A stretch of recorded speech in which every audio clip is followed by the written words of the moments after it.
Bonjour à tous. Je vous présente donc un schéma que je viens de terminer. Sur ce schéma, nous avons fait deux circuits. Les deux circuits fonctionnent de la même façon, sauf que le deuxième circuit, nous avons supprimé un inverseur, donc ça fait des économies. Voilà.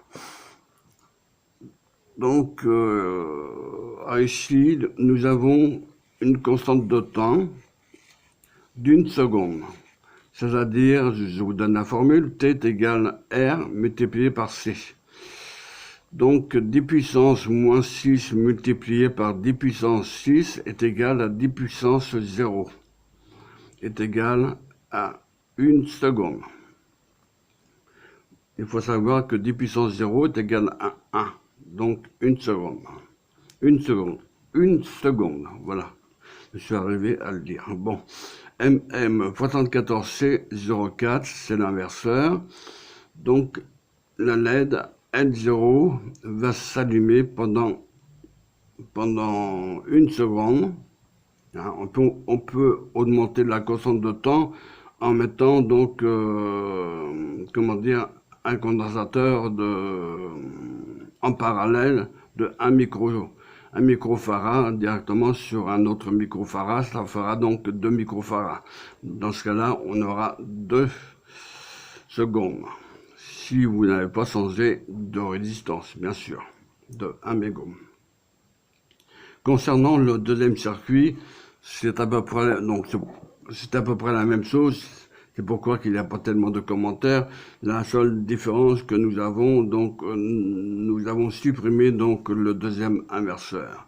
Donc, le premier circuit est beaucoup plus économique, vu qu'on a supprimé un inverseur, d'une part, et d'autre part, bon, la constante de temps, comme je vous l'ai dit, donc est égale à 1 seconde. Donc, ici, donc la résistance est reliée au plus. Le condensateur se charge comme ça, dans ce sens-là. Donc la résistance charge le condensateur dans ce sens-là. Et vu que SW0 est dans la position 1, donc le condensateur va se charger. Il va se charger pendant 1 seconde et au bout de 1 seconde, la LED L0 elle s'éteint. Alors pour décharger le condensateur à toute vitesse pratiquement, donc on met SW0 sur la position 0 et le condensateur se décharge dans ce sens-là. Voilà, de la position 1 vers la position 0 sur l'interrupteur SW0. Voilà. Concernant le deuxième circuit, c'est exactement la même chose, sauf que là, donc, la résistance est branchée négativement. Donc, il est branché à la masse, pratiquement.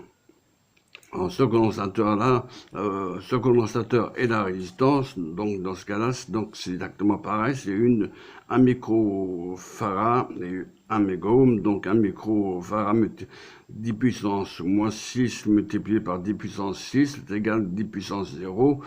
Vu que 10 puissance 0 est égal à 1, donc 1 seconde. Ça, c'est la constante de temps.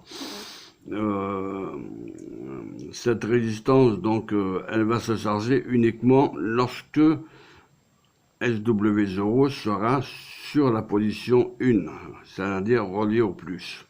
Donc là, dans ce cas-là, la résistance va charger le condensateur, donc vers le plus, ce qui permet donc une charge de 1 seconde, si vous préférez. Une fois que le condensateur est chargé,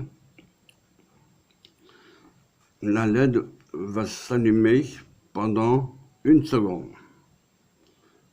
Puis elle s'éteint automatiquement, aussi bien sur le premier circuit que sur le deuxième circuit. La seule différence que nous avons, que la résistance du premier circuit du pseudo monostable la résistance R1 est reliée au plus, et le condensateur, bien sûr, est relié à l'inverse par rapport au deuxième circuit. Hein, donc le plus vers la brosse 1 du condensateur, hein, et là donc au deuxième circuit, du moins vers la brosse 1 du premier inverseur. Voilà. Donc là, sur ce schéma-là, donc il n'y a pas tellement de commentaires à faire. Ici, vous avez un pic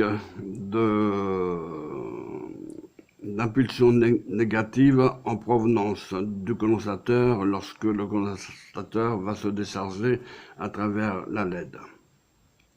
Alors pour le décharge rapidement, si vous voulez, ça on verra ça au niveau de la pratique, si vous voulez que la constante de temps se décharge rapidement, il suffit de mettre SW0 sur 0. Donc il n'y a pas besoin d'attendre une seconde. Si vous attendez 0 seconde 5, vous mettez SW0 sur la position 0, tout de suite la LED L0 s'éteint automatiquement. Là c'est exactement pareil, sauf au lieu de mettre SW0 à la masse sur le deuxième circuit, hein, au lieu de le mettre SW0 à la masse, vous le mettez au plus, et donc là c'est exactement pareil, le condensateur va se décharger à toute vitesse. Voilà, donc vers le plus. C'est le sens de polarisation qui n'est pas le même, hein, mais sinon les deux circuits fonctionnent identiquement. Alors, nous avons fait, nous, ce circuit-là. Nous avons fait uniquement que ce circuit-là, pour une raison que c'est plus pratique, parce qu'il y a donc un inverseur en moins, d'une part, donc ça fait des économies. Oui, je suis devenu radin, moi. Bon. Enfin bref. Donc ici, donc au premier circuit, vous avez donc un front montant qui va vers la LED L0, hein, ce qui permet d'allumer pendant une seconde, approximatif. Là, c'est pareil, vous avez toujours un front montant, hein, de toute façon, pour alimenter donc la LED L0 du deuxième circuit. Hein. Voilà. Donc, sinon, je n'ai rien oublié. Hein. Donc, mis à part donc, les inverseurs, c'est M74C04. Hein. Donc, les deux circuits sont identiques, sauf qu'il y a donc un inverseur en moins au deuxième circuit. Donc, R1, c'est la même valeur, un mégohm de l'autre côté aussi pareil, un microfarad et un microfarad de l'autre côté, c'est exactement pareil. Voilà, donc pour cette partie-là, j'en ai une autre. Donc je vais mettre sur pause. L'autre, c'est une petite bascule avec une constante de temps aussi. Donc je mets sur pause. Si je vous montre cela, parce que on aura donc un oscillateur à monter, même deux oscillateurs à monter. Donc là, ça va être donc pour la logique séquentielle. Ça sera donc plus intéressant. Plus intéressant par la suite. Voilà. Donc je me mets sur pause pour changer enfin, avant de me mettre sur pause, que je puisse faire montrer comment que ça fonctionne pour commencer. Voilà. Donc là, j'ai mis donc l'interrupteur LW0 sur la position 1. C'est sur ce schéma-là. Hein. Donc la position 1, elle est là. Donc rien ne se passe. La LED L0 est éteinte. Donc de la position 1 à la position 0, donc avec l'interrupteur LW0, de la position 1 vers la position 0, la LED s'allume pendant quelques secondes, enfin une seconde exactement, environ. Donc je vais mettre de la position 0, donc SW0 de la position 0 vers la position 1, et de la position 1 vers la position 0, et la LED reste 1 seconde allumé. Voilà, donc ça c'est le principe. Donc vous voyez, donc c'est pas compliqué ce montage. Ici donc vous avez donc un circuit intégré, donc un inverseur. Dans le circuit intégré vous avez 6 inverseurs directement, 6 inverseurs que vous avez là. Hein, donc le plus, donc oui je tiens à dire, enfin je pense que je l'ai dit avant, mais enfin dans les vidéos précédentes, le plus c'est toujours à la brosse 14, hein, pour ceux qui ont des brosses 14 bien sûr. Hein. Donc sinon donc la masse donc c'est à la brosse 7. Hein. Le petit condensateur électrolytique au tantal, il se trouve là. Voilà. Et la résistance bien sûr de 1 mégaume, elle se trouve là. Voilà, donc c'est pas bien compliqué.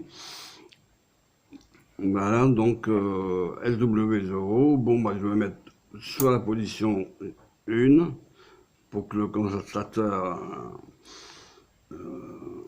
puisse se charger. Là je remets donc sur W0 et voilà, le condensateur se décharge. Là. Tac. L0 s'éteint. Excusez-moi, le condensateur se charge hein, pendant l'allumage. Donc là, par contre, je décharge le condensateur en passant par SW0 de 0 à la position 1. Donc là, je décharge le condensateur. Attention, il faut bien... voilà, donc à la position 1. Donc là, je décharge le condensateur. Le condensateur se décharge dans ce sens-là. Ensuite, quand je mets SW0 sur 0, hein, vu que le moins est relié à la masse directement par l'intermédiaire de SW0, par l'intermédiaire de l'interrupteur, donc systématiquement le condensateur va se charger puisque le plus de la résistance est relié au positif, donc au niveau 1, donc le condensateur il va se charger dans ce sens-là. Après, il va se décharger dans ce sens-là pendant 1 seconde. Voilà. Donc là, donc il reste allumé pendant 1 seconde. Et je mets donc SW0 de la position 0 à la position 1. Là, donc, L0 est toujours éteinte. Et là, donc, elle restera donc L0 allumée pendant 1 seconde de la position 1 à la position 0. Voilà. 1 seconde approximative parce que je n'ai pas tenu compte des tolérances des composants. Il faut savoir, il y a 5% et sur les condensateurs, c'est pour ça que j'ai mis un condensateur électrolytique au tantal pour que ça soit approximatif, presque juste. Je ne dirais pas parfait parce que ça n'existe pas en électronique. Hein. Les composants parfaits, ça n'existe pas. Il y a toujours des petits courants de fuite, ce qu'on appelle. Voilà. Donc, voilà. Donc, je vais me mettre sur pause pour faire donc la deuxième pratique. Enfin, pour faire donc la deuxième expérience. Celle-ci, c'est la 6e expérience, hein, bien sûr. La 6e expérience. Et donc j'en ai une autre par derrière, hein, donc à faire. Donc c'est assez simple. Donc, comme vous voyez, donc les branchements, hein, SW0, c'est ici, branché à la broche 1. Hein, le condensateur il est branché à la broche 2 et la résistance aussi. Hein, donc est branché à la broche 1, je veux dire. Donc la résistance, hein, parce que comme je suis de travers, voilà, donc c'est branché donc à la broche 1 et la broche 2, donc c'est la sortie, c'est celle-là, voilà.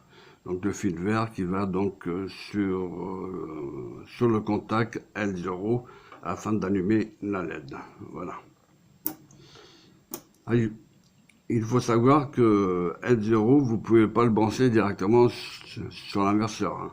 Ça ne marchera pas. Hein. Donc, c'est pour ceux qui ont, comment dire, c'est pour ceux qui disent on peut brancher la LED directement sur un circuit intégré numérique, TTL, donc transistor logique, donc c'est erroné tout cela. Donc vous ne pouvez pas le faire, vous êtes obligé de mettre des transistors qui commandent les LED, hein, et ce qu'on appelle les drivers, et les LED donc s'allument correctement dans ce cas-là. Voilà. Elle reste allumée pendant une seconde à 2 secondes, approximative, selon donc la tolérance, hein, parce que vous n'avez pas tenu compte de la tolérance. Voilà. Mais si vous mettez par exemple 10 microfarads, donc là ça fera 10 secondes. Voilà. Donc vu que je n'ai pas changé la valeur de la résistance, voilà. Voilà donc pour cette pratique. Bon, j'éteins donc le Dizilap. Cette pratique étant terminée, je vais le mettre sur pause et je vais continuer donc bonjour, me revoici avec un autre schéma. Alors, ce schéma-là est un peu plus compliqué. Bon, j'ai mis une bascule D. Vous devez donc la reconnaître. Data toujours relié au plus.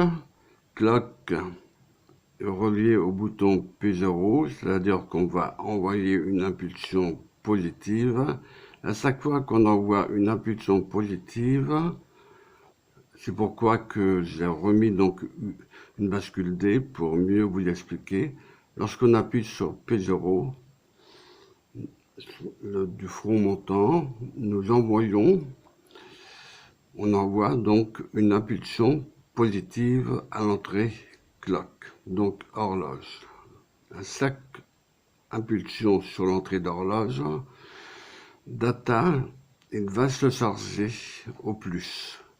C'est-à-dire Q bar, ou plutôt Q, il va recopier D dès le départ, le plus. Donc lui Q, il sera au plus. Dès le départ, la LED L0 va s'allumer. Mais avant, lorsqu'on met sous tension, il faut bien analyser le circuit. Lorsqu'on met sous tension le circuit, Q bar se trouve à l'état 0. À l'état 0, puisque le dernier charge le condensateur. Donc, il charge le condensateur. Donc, comment dire, oui, donc Q bar passe donc au niveau L. Le Q bar passe donc au niveau L. Le condensateur C se charge donc à travers de la résistance R. Le condensateur C se charge à travers de la résistance R. La tension présente à l'entrée clear, ici à la brosse 1,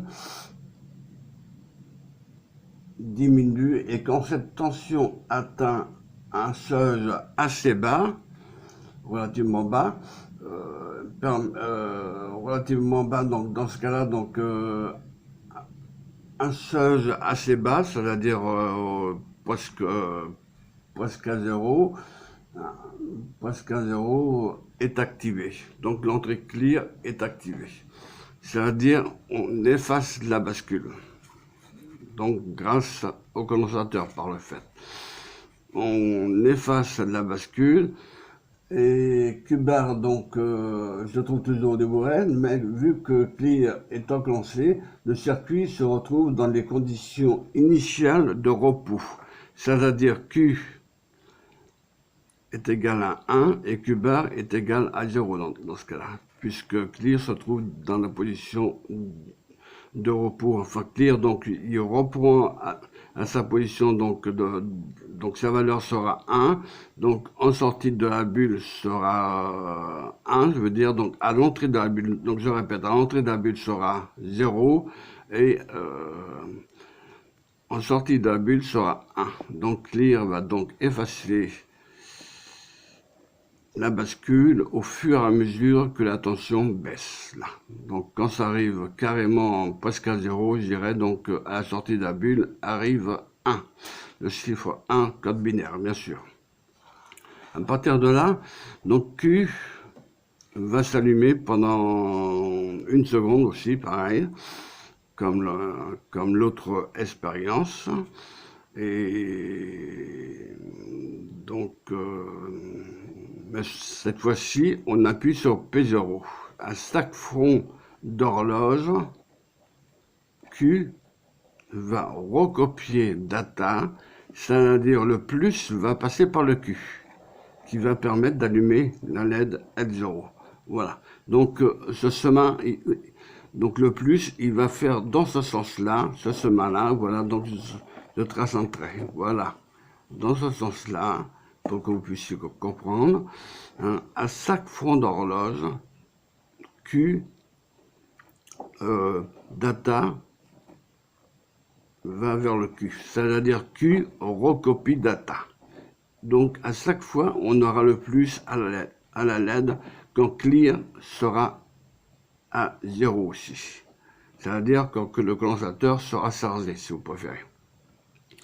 Donc, en sortie, nous avons 1. Mais, vous pouvez donc, bien sûr, augmenter donc, la valeur du condensateur ou la valeur de la résistance, peu importe. Hein, si vous mettez donc un microfarad, ça fera donc en parallèle 2 microfarads. Hein, 1 plus 1 est égal à 2. 2 microfarads. Et ou vice versa, si vous laissez un microfarad et que vous mettez 2 mégohm 2 ici, par exemple, à la place de 1 mégohm, c'est systématiquement, on reviendra à peu près pareil, donc à 2 secondes 2, exactement, on aura 2 secondes 2 dans ce cas-là. Alors, il faut tenir compte que lorsque le condensateur, lui, donc, il se charge vers le plus, hein, donc il se charge à travers de la résistance, comme je vous l'ai dit, mais après, il se décharge très rapidement après la diode, grâce à la diode. Quand Q bar est à 0, bien sûr. Donc, la diode,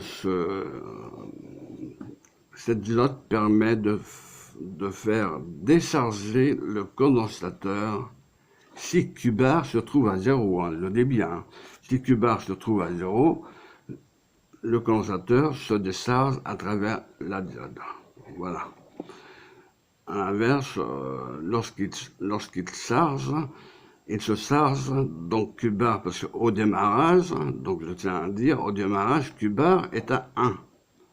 Donc, la résistance charge le condensateur dans ce sens-là, du moins vers le plus, donc le sens conventionnel.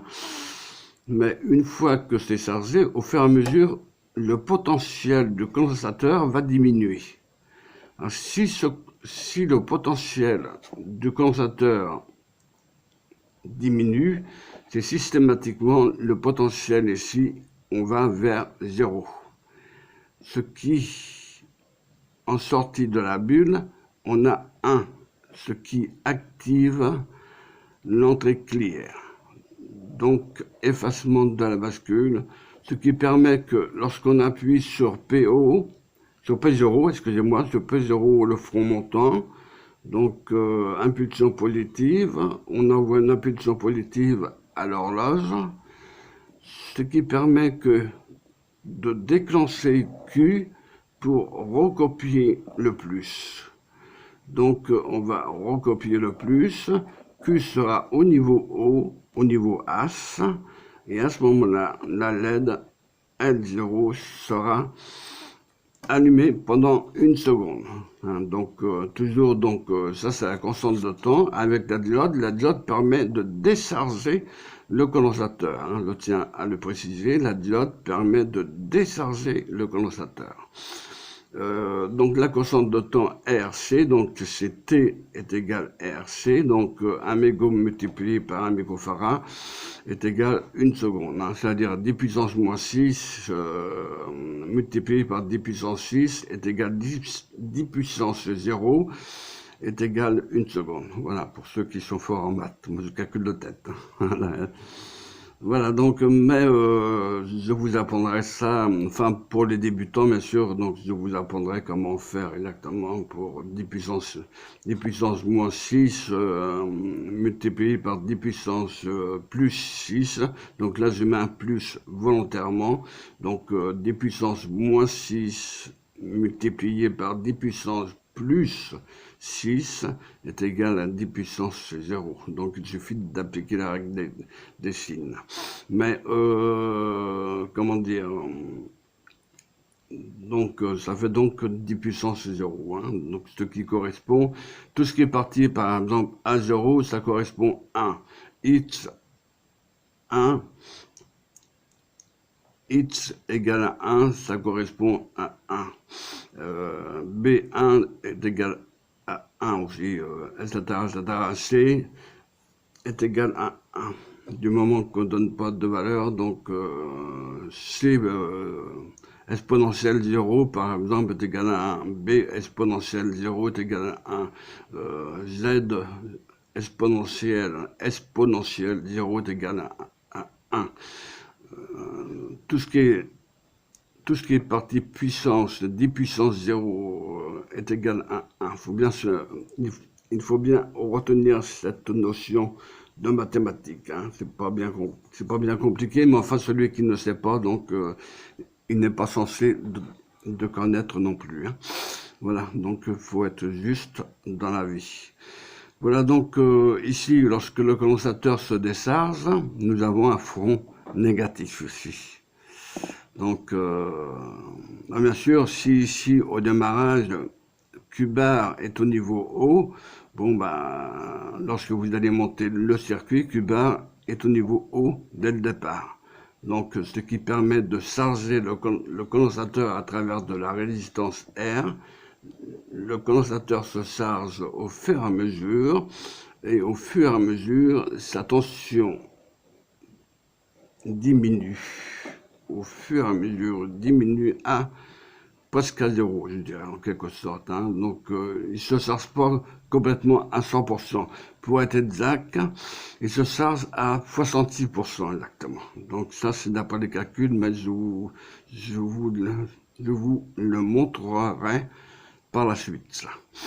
Donc, lorsque nous arrivons presque à 0 à l'entrée de la bulle, en sortie de la bulle, nous avons 1, on efface la bascule systématiquement, et là, à ce moment-là, on peut appuyer sur le bouton P0 du front positif, on envoie une impulsion positive, et Q recopie data, toujours dit, Q on recopie data, puisque data est relié au plus.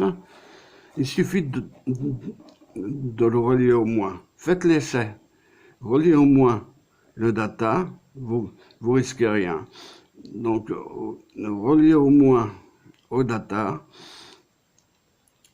et vous verrez que la LED ne pourra pas s'allumer. Voilà. Donc, Q recopie data, hein, puisque le data est relié au plus, donc Q sera au plus, automatiquement nous avons un front montant, ce qui permet d'envoyer une impulsion positive vers la LED L0. Voilà. Donc voilà donc le principe. Il a perdu mon crayon. Voilà, ça y est. Donc aussi donc bon c'est une bascule classique, hein, M74 C74. Hein, et donc sinon, qu'est-ce que j'ai à dire? Donc, 1 mégome, donc ça, c'est la constante de temps, hein, c'est R. Hein. RC, T est égal RC, hein, n'importe comment. Donc, quand on dit T est égal RC, ça veut dire T est égal R multiplié par C. Hein. Donc, en principe, on retire toujours la multiplication. On dit T est égal RC. Voilà. il y en a qui mettent un point TR.C par exemple. Mais moi je dis T est égal RC, ça va beaucoup plus vite. Voilà. Donc lorsqu'il n'y a pas de point et qu'il n'y a pas de virgule, c'est une multiplication. Hein. Voilà, donc T est égal RC. Sinon, donc ici, nous avons, lorsque le condensateur se charge, nous avons donc un front montant, mais avec un pic positif, je dirais, en quelque sorte, qui se décharge ici, légèrement, puisque nous avons la diode ici. Hein, donc, c'est pour ça que ça fait donc relativement vite quand le condensateur électrolytique au total arrive à 0 ici, donc c'est-à-dire que le potentiel diminue au fur et à mesure. À ce moment-là, Clear se trouve au niveau 1 et on efface la bascule et ensuite on appuie sur P0, on envoie une impulsion positive Q recopie data le plus et la LED N0 s'allume pendant une seconde, hein, donc 1 mégo multiplié par 1 micro, hein, donc ça fait une seconde, donc 10 puissance moins 6 multiplié par 10 puissance, enfin 10 puissance moins 6 multiplié par 10 puissance 6 est égal à une seconde. Hein. Donc est égal à 10 puissance 0, puisque 10 puissance 0 est égal à une seconde. Hein. Ce que je voulais dire, c'est dans ce sens-là. Voilà. Donc la diode 1N4148 permet la décharge du condensateur lorsque Q se trouve à l'état 0, bien sûr. Hein. S'il se trouve à l'état 1, le condensateur ne pourra pas se décharger. Hein. C'est pourquoi que le condensateur, comment dire, lorsque le condensateur se trouve en pleine charge, bon, systématiquement, la tension diminue. La tension diminue, et là, donc, on arrive à 0 à l'entrée de la bulle, et à la sortie de la bulle, on a un 1. Donc, on efface la bascule, et le cycle recommence. Q recopie data à condition qu'on appuie sur P0, bien sûr. Donc on envoie une impulsion d'entrée d'horloge. À chaque fois qu'on envoie une impulsion d'entrée d'horloge, Q recopie data. Et donc le condensateur, il se décharge à toute vitesse. Parce que sinon, si nous mettons pas la diode, sinon, excusez-moi, parce que j'ai cru que ça allait tomber. Donc, ce que je voulais dire, voilà, si nous mettons pas la diode, comment dire, donc le condensateur n'aura pas le temps de se décharger. Elle ne pourra pas se décharger dans la résistance, ou lui mettra une seconde, mais ça sera trop tard. Voilà, donc c'est pourquoi que nous avons mis la diode pour pouvoir décharger très rapidement le condensateur afin de réappuyer sur le bouton P0. Voilà, donc le principe. Maintenant, on va passer à la pratique. Ici, nous avons donc... Je regarde pour voir si je suis bien cadré. Donc, nous avons donc une bascule D. Nous avons ici donc une diode. Donc là, donc c'est un N4148. Un condensateur électrolytique au total de 1 microfarad. Et ici, une résistance de 1 mégohm. Voilà. Donc, pour la résistance, c'est 10 puissance 6. Et pour le condensateur électrolytique au total, si vous voulez trouver ça en farad, c'est 10 puissance moins 6 F. F comme farad. Voilà.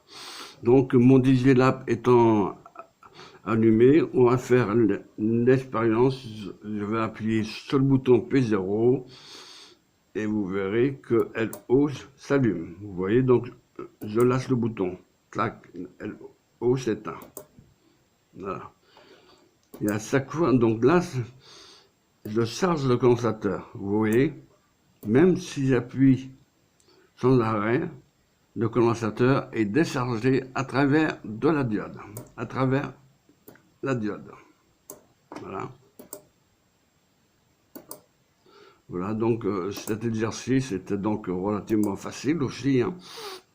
Donc, mais ça va devenir de plus en plus complète, hein, parce que ici, vous voyez, donc ça c'est un oscillateur, le circuit intégré, et donc ce sont 6 inverseurs si vous préférez.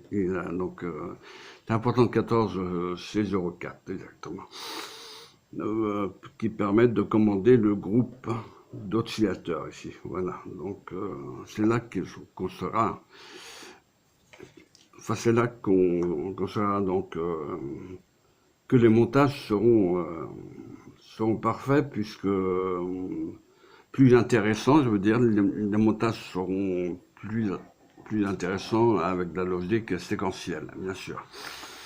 Là, on peut faire des jeux de lumière, tout ce que l'on veut après. Voilà. Donc, le principe, hein, donc à chaque fois que vous appuyez sur P0, envoyez donc une impulsion positive, vous déclenchez donc Q recopie data, on déclenche la bascule, en même temps sur Q on recopie data, la LED L0 s'allume pendant 1 seconde grâce au condensateur, mais vu que le potentiel lui diminue quand le condensateur se charge, automatiquement le potentiel diminue et tend d'aller vers 0. Donc s'il arrive à 0,5 volts, par exemple, 0,5 volts, bon, en sortie de la bulle, ça passe à 1 et on efface la bascule et le cycle recommence. On appuie sur P0, Q recopie data et ainsi de suite, et la LED L0 est allumée pendant 1 seconde. Voilà.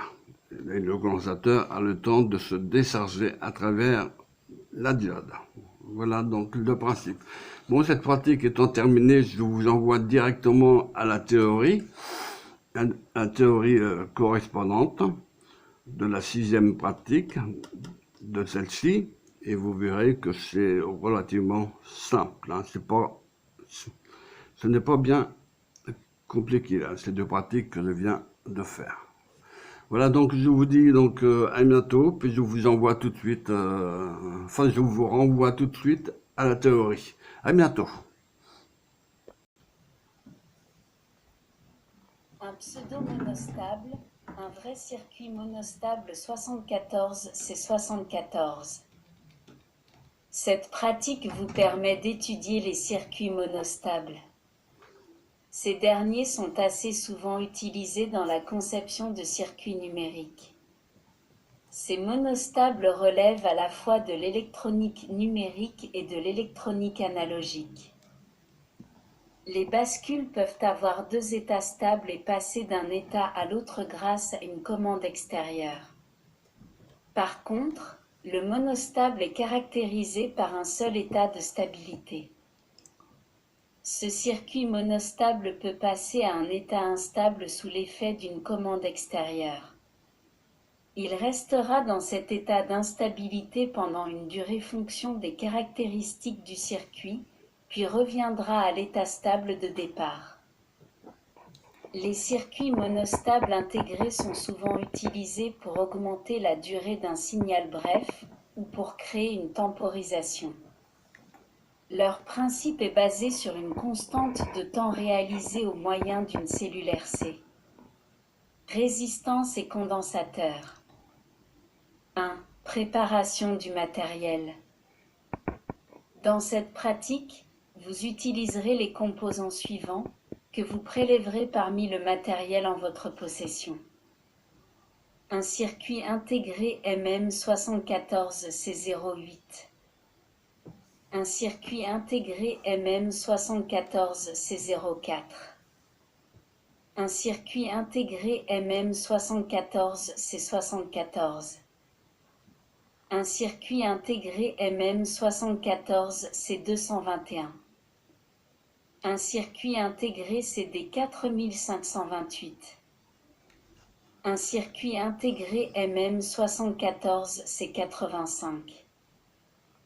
2 diodes 1N4148. Un condensateur électrolytique au tantal 0,33 microfarad, 10 volts.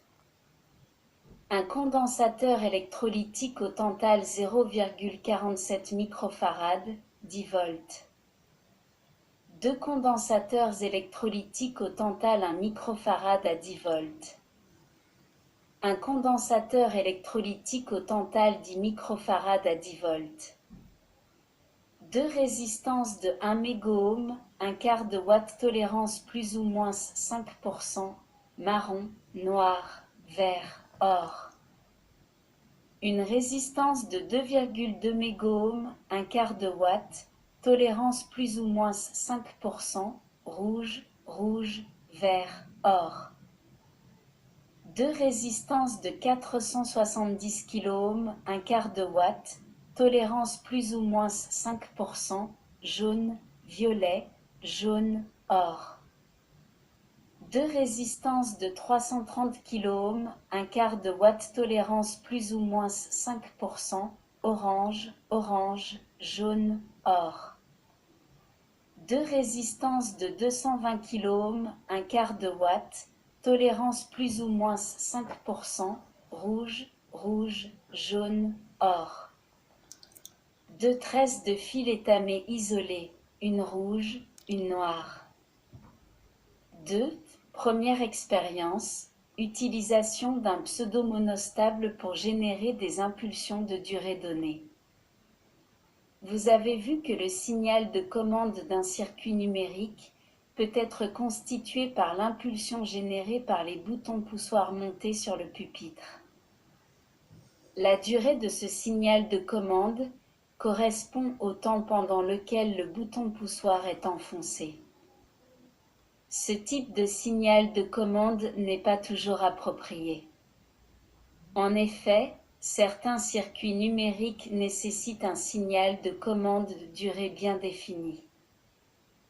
Les circuits intégrés monostables sont utilisés dans ce but.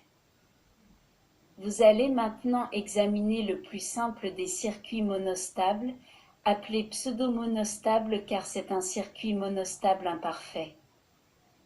Commencez maintenant l'expérience en effectuant le montage du circuit en suivant les indications ci-après. 2.1 Réalisation du circuit. A. Assurez-vous que l'alimentation soit débranchée et enlevez de la matrice et du groupe de connecteurs l'ensemble des liaisons établies précédemment ainsi que le circuit intégré en ICX. B. Réalisez le montage tel qu'il est indiqué à la figure 1A en suivant les indications suivantes. Veillez à l'orientation correcte du circuit intégré MM74C04. Tous les circuits intégrés sont repérés par une encoche ou un point comme représenté à la figure 2. La broche 14 est reliée à la tension positive. La broche 7 est reliée à la tension négative, masse.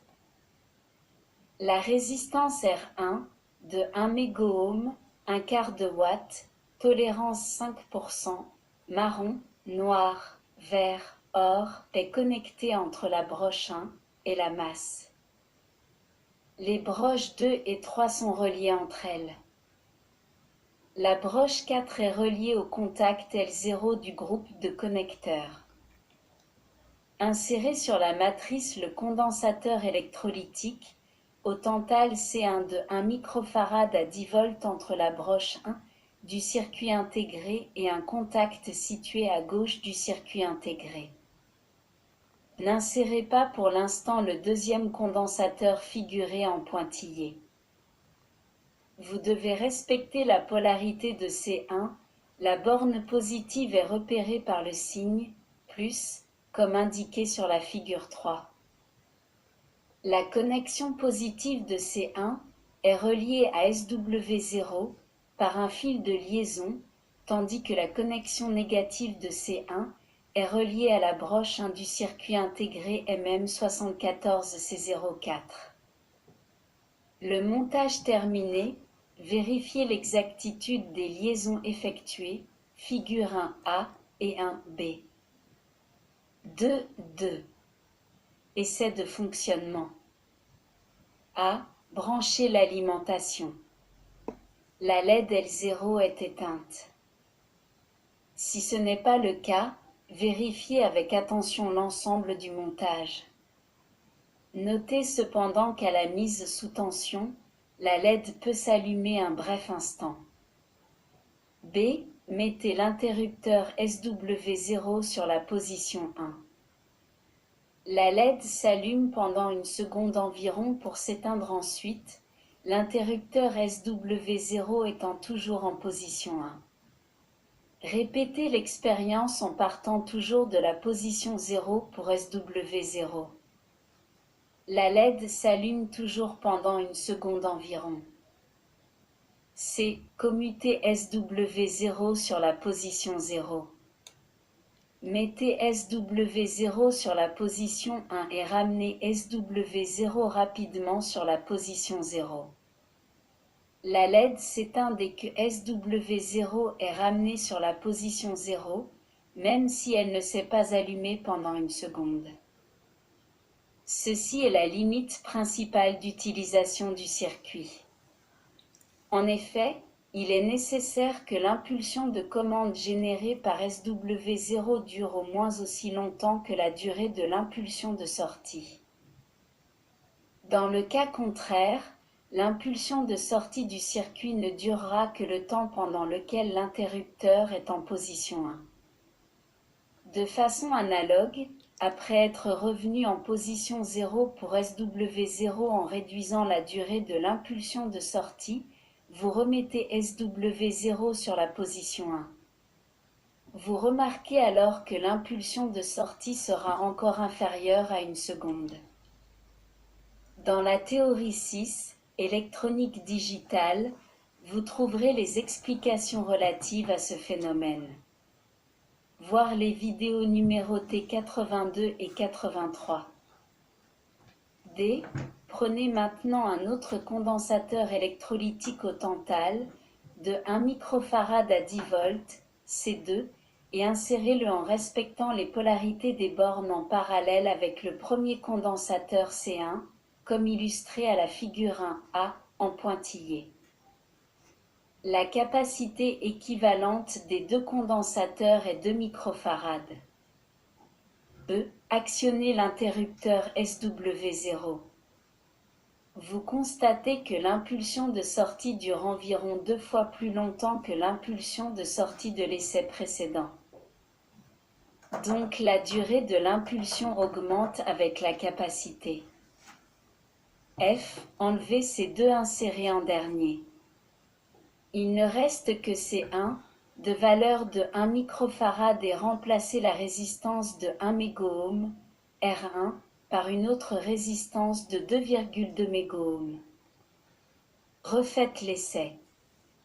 Vous constatez également que la LED s'allume environ 2 secondes. Une valeur approximative de cette durée d'impulsion appelée T est donnée par le produit RC. T égale RC, T en secondes, R en ohm et C en farad. Avec un condensateur ayant une capacité C égale 1 microfarad, égale 1 multiplié par 10-6 farad, et une résistance R égale 1 mégohm, égale 1 multiplié par 10 puissance 6 ohms, le temps T est égal à T égale 1 multiplié par 10 puissance 6, multiplié par 1, multiplié par 10 puissance moins 6 égale 1 seconde. Cette valeur est celle obtenue expérimentalement avec le montage. En fait, vous n'obtenez pas cette valeur exactement, car beaucoup des caractéristiques des composants, résistance, capacité, inverseur, ne sont pas prises en considération. Dans le montage, vous avez utilisé 2 inverseurs alors qu'un seul aurait suffi pour l'essai du pseudo-monostable. En fait, le deuxième inverseur nous permet d'allumer la LED durant l'impulsion de sortie. Les formes d'ondes reportées sur le schéma de la figure 1B représente l'allure de la tension en différents points du circuit, telle qu'elle apparaîtrait à l'oscilloscope. La commutation de SW0 en position 1 délivre une impulsion positive sur le condensateur C1. À l'entrée 1 du schéma, il se produit également une impulsion positive qui décroît progressivement. En sortie 2, vous avez l'impulsion négative qui dure 1 seconde ou 2 secondes et en sortie 4, la même impulsion inversée. 3. Deuxième expérience, examen d'un pseudo-monostable commandé par un front descendant.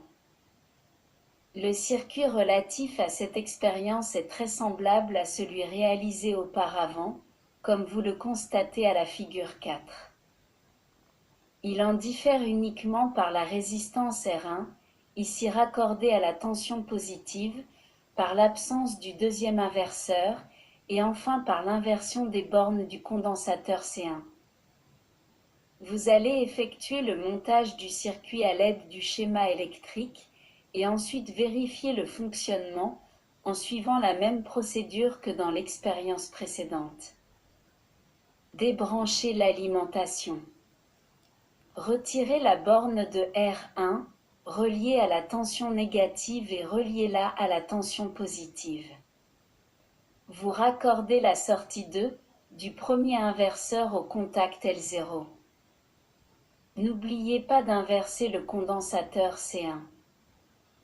Dans cette expérience, SW0 sera en position initiale sur 1. Après avoir vérifié l'exactitude du câblage, branchez l'alimentation et commutez SW0 en position 0.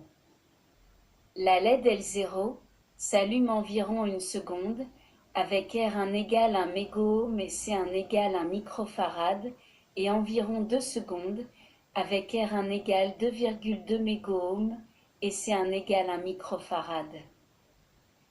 La seule différence par rapport à l'expérience précédente est le fait que vous appliquez une impulsion négative à l'entrée 1 de l'inverseur. Ce montage évite l'emploi d'un deuxième inverseur.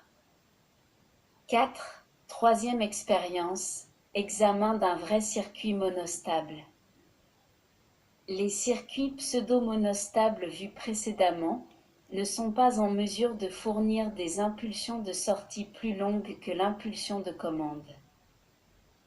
En utilisant une bascule D et la cellule comprenant une résistance, un condensateur et une diode, vous expérimentez maintenant un vrai circuit monostable, la durée de l'impulsion en sortie n'étant pas fonction de la durée de l'impulsion de commande. 4.1. Réalisation du circuit. A. Débrancher l'alimentation. B. Enlever tous les composants et les liaisons relatifs à l'expérience précédente. C. Réaliser le montage indiqué à la figure 5A à l'aide d'un circuit intégré MM74C74 comprenant 2 bascules D, une résistance de 1 mégaohm, un condensateur de 1 microfarad et une diode de type AN 4148. N'omettez pas le circuit intégré MM74C00 dans le support IC1, circuit anti-rebond. Vous avez ainsi réalisé le circuit schématisé à la figure 5B. L'entrée clock est reliée au contact P0 front montant. La sortie Q est reliée au contact L0. 4.2. Essai de fonctionnement. A. Brancher l'alimentation. L0 est éteinte ou reste allumée un bref instant avant de s'éteindre. B. Appuyez sur le bouton P0. La LED L0 s'allume pendant 1 seconde.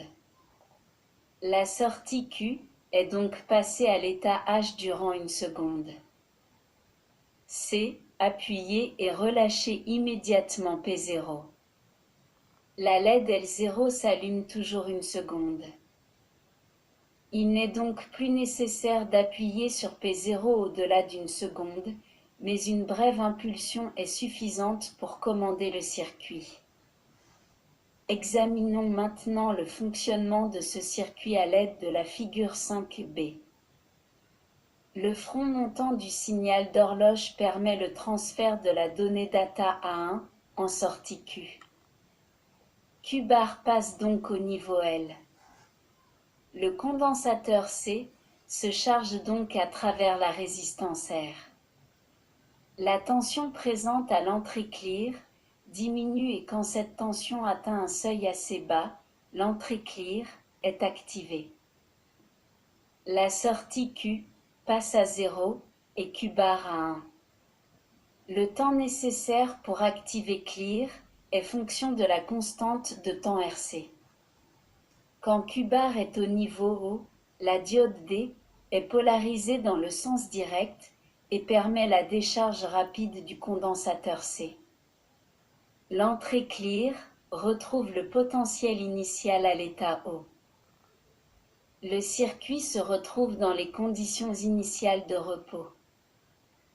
Vous essaierez de changer la valeur de la résistance et du condensateur, mise en parallèle de condensateur et aussi de résistance. Le temps d'éclairement de la diode L0 est toujours égal à environ la constante de temps RC. En conclusion, le vrai circuit monostable présente les caractéristiques suivantes. Il génère une impulsion de durée déterminée chaque fois qu'un front montant est appliqué à l'entrée clock. La durée de l'impulsion en sortie est fonction uniquement des valeurs de R et C. Le signal de commande peut retomber immédiatement au niveau L sans modifier la forme et la durée du signal de sortie.